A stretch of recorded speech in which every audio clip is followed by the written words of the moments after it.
कि आप जेल से आ रहे थे और आप आरोप वीरेंद्र सिंह लगाते हैं कि रहते रहेंगे, नहीं उन्होंने पुलिस अपने नाम से बनाया।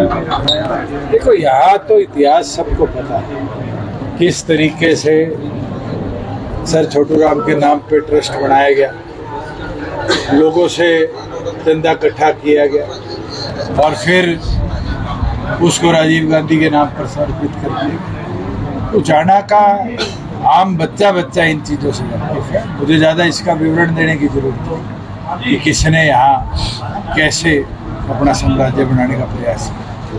अरे कांग्रेस बटवाजी खुल के सामने आने लगी है, 2-3 दिनों में कांग्रेस बन चुकी है, किरण चौधरी कांग्रेस छोड़ दी, उसने कहा कैसे मानते हैं?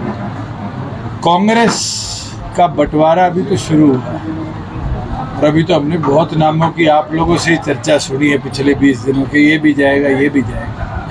ये तो देखने की बात है कि अगले 2 से 3 महीनों में राजनीतिक उलटफेर तो बहुत होगा और बहुत लोग अपनी अपनी पार्टियों से दूसरी पार्टियों में जाएंगे और दूसरी पार्टियों के किसी और पार्टी में जाएंगे। लोकसभा में भी देखने को मिला, विधानसभा में भी देखने को मिला।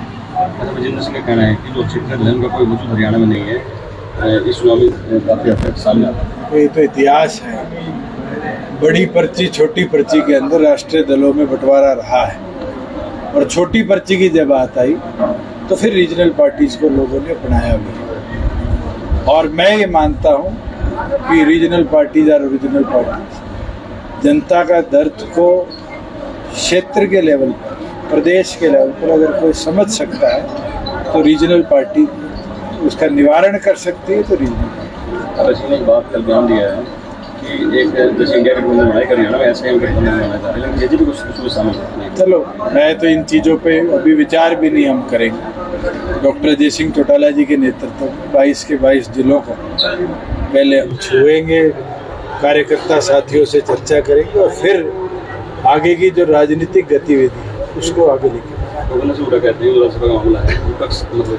मैं आज आपके माध्यम से खुल के कह देता हूँ, एक राज्यसभा कैंडिडेट के लिए प्रदेश की सीटों का या तो 10% या मिनिमम 10 प्रपोजर चाहिए।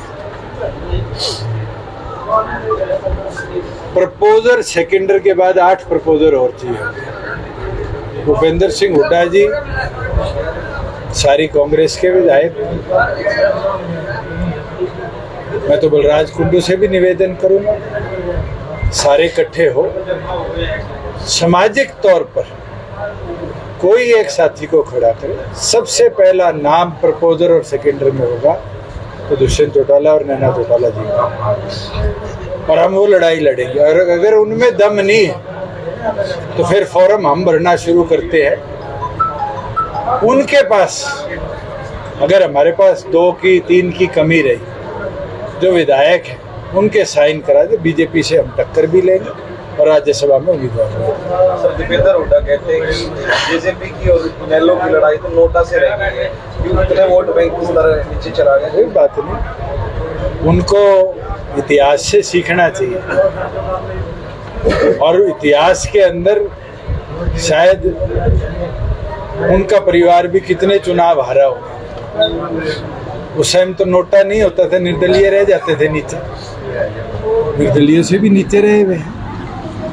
ये तो जनता जनार्दन है, जनता अगर मन बनाएगी तो जनमत साथ भी आएगा और मजबूती भी देगी। सर, उन्होंने एक बयान दिया था विरासत को लेकर कि विरासत हमेशा पुरुष या पहला बेटा होता है, ऐसे में तो किरण चौधरी ने बयान दे दिया। विरासत तो जनता ने देनी है, जो पुरुष को दे, महिला को दे, बेटे को दे, पोते को दे, जनता तय करेगी विरासत किसकी है। शायद उनके घर में भी विरासत की लड़ाई न शुरू होगी कि अगला चुनाव कौन लड़ेगा, कैसे बंटवारा होगा, तो उससे कहीं ना कहीं पीड़ितों को इस तरह के बयान ना दे। चौटाला ने बयान दिया कि जब तक चुनाव लड़ूंगा, चलो, ऑल द बेस्ट।